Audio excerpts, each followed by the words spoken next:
मेधा शुरू से ही पढ़ने में होशियार और मेधावी छात्रा थी। अच्छी पढ़ाई के बाद अच्छा कॉलेज सिलेक्शन और फिर बहुत अच्छी जॉब। तूने तो मेरा नाम रोशन कर दिया मेधा। अरे लेकिन ये जो काम करने का तरीका है ना, इसे बदल ले। 18 घंटे काम करेगी तो कल को बच्चा कैसे संभालेगी? तुम्हारी तरह पागल नहीं हूँ माँ, जो बच्चे और परिवार में फंस जाऊँ। मैं तो जिंदगी खुल कर जीऊंगी। सब कहने की बात होती है बेटा, अपने बच्चे का सुख हर कोई चाहता है। वक्त बीतता है और मेधा की शादी हो जाती है। शादी के कुछ सालों में ही मेधा एक सुंदर से बेटे की माँ बन जाती है। अरे यार, मेरी मैटरनिटी लीव खत्म हो रही है, क्या करें? माँ भी नहीं आ सकती, कैसे मैनेज करूँ? ऐसा करते हैं, इसके लिए केयर टेकर रख लेते हैं, वो देखा करेगी इसे। मेधा को पति की बात जंच जाती है और वो केयर टेकर की तलाश शुरू कर देती है। एक दिन उन लोगों के घर एक महिला आती है जो दिखने में पढ़ी लिखी लगती है। जी, क्या काम है आपको? मैम, मेरा नाम स्नेहा है। आपका ऐड देखा केयर टेकर का, क्या मैं आपके यहाँ काम कर सकती हूँ? हाँ, क्यों नहीं, लेकिन आप तो अच्छे घर की लगती हैं, फिर नौकरी क्यों?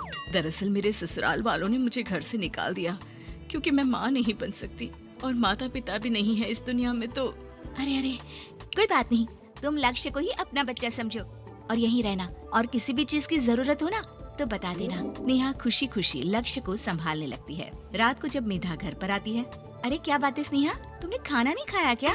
अरे दीदी, आपका बेटा टाइम दे तब ना।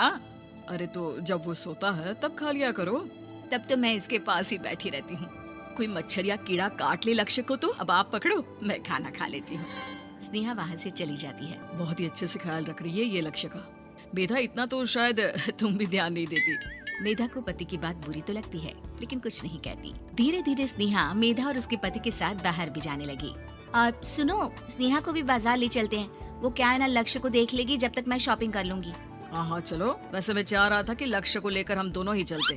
क्या यार, तुम तो फ्री में इमोशनल हो जाते हो, कितना देख लेंगे हम दोनों मिलकर, ले चलो उसे। कार से निकलकर मेधा और लक्ष्य रोड क्रॉस कर रहे थे कि सामने से कार आ जाती है। मेधा का ध्यान नहीं होता लेकिन स्नेहा तुरंत लक्ष्य को मेधा से छीन लेती है। मेधा गिर जाती है और कार मेधा को छूकर निकलती है, जिससे मेधा को खून आ जाता है। पति मेधा को हाथ देकर उठाता है। स्नेहा लक्ष्य को लेकर गले लगाई रहती है। थैंक्स स्नेहा, मैंने तो ध्यान ही नहीं दिया था कि कार आ रही है। स्नेहा का गुस्सा मालकिन पर टूट पड़ता है। अरे कैसी माँ है आप, अगर आज कुछ लक्ष्य को हो जाता तो मैं आपको कभी माफ नहीं करती। छोटा सा बच्चा है, उसे चोट लगती है तो पता है कितनी तकलीफ होती है। पति भी स्नेहा को देखने लगता है कि उसे क्या हो गया। मेधा को स्नेहा पर काफी गुस्सा आ जाता है। घर आकर कहती है, देखो स्नेहा, माना तुम लक्ष्य को बहुत प्यार करती हो, लेकिन वो मेरा बेटा है, मैं कभी जानबूझकर उसके साथ बुरा नहीं कर सकती, समझी? मुझे माफ कर दीजिए, मैं लक्ष्य को लेकर कुछ ज्यादा ही सेंसिटिव हो चुकी हूँ। मैं ध्यान रखूंगी कि आगे से ऐसा ना हो। मेधा का मन स्नेहा से अब हटने लगा था। एक शाम मेधा ऑफिस से घर आती है कि लक्ष्य उसे दिखाई नहीं देता और ना ही स्नेहा। वो स्नेहा के कमरे में जाती है जहाँ दोनों सो रहे होते हैं। अरे स्नेहा, लक्ष्य को आज इस कमरे में क्यों सुला दिया? दीदी, मुझे नींद आ रही थी, ऐसे में उसे कमरे में अकेले लिटाना मुझे ठीक नहीं लगा।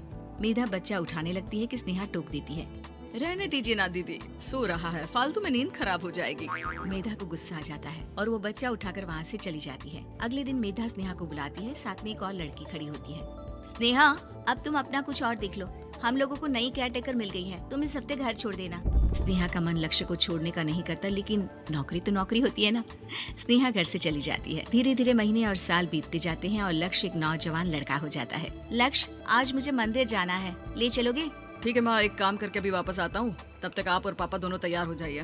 दोनों तैयार होकर बैठ जाते हैं लेकिन लक्ष्य काफी देर तक नहीं आता।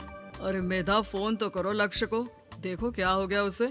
मेधा फोन करती है तो पता चलता है कि लक्ष्य का एक्सीडेंट हो गया है और वो सिटी अस्पताल में है। जल्दी चलिए, पता नहीं कैसा होगा मेरा बेटा। अरे चिंता ना करो, सब ठीक होगा, मैं अभी कार निकालता हूँ। दोनों मियाँ बीवी अस्पताल पहुँचते हैं जहाँ वो लोग देखते हैं कि लक्ष्य बिस्तर पर पड़ा होता है। एक महिला इन्हें यहाँ लेकर आई है, वो वहाँ बैठी है, लेकिन फिलहाल तो आप लोगों को इनके लिए किडनी का प्रबंध करना होगा। एक्सीडेंट में इसकी किडनी डैमेज हो गई है। मेरी ले लीजिए डॉक्टर साहब, मेरे बेटे को बचा लीजिए। नहीं, आप माँ हैं, आपकी नहीं ले सकते, पिता की भी नहीं। आप किसी रिलेटिव या दोस्त से पता कर लें और हाँ, थोड़ा जल्दी करें क्योंकि देर होने से मामला बिगड़ सकता है। मेधा बैठकर रोने लगती है कि वहाँ डॉक्टर आ जाते हैं। जिस औरत ने आपके बेटे को यहाँ भर्ती कराया था, वो अपनी किडनी आपके बेटे को देना चाहती है। कौन है वो, कहाँ है वो? तभी वहाँ स्नेहा आ जाती है। स्नेहा, तुम? मैं लक्ष्य को पहचान नहीं पाई थी, लेकिन आप लोगों को देखकर समझ गई कि ये लक्ष्य है, इसलिए वापस आ गई। मैं अपनी किडनी आपके बेटे को देना चाहती हूँ।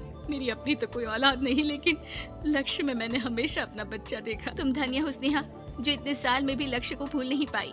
सही मामले में तो वो तुम्हारा ही बच्चा होगा, क्योंकि जन्म भले ही मैंने दिया हो, लेकिन आज तुम उसकी जिंदगी बचा रही हो।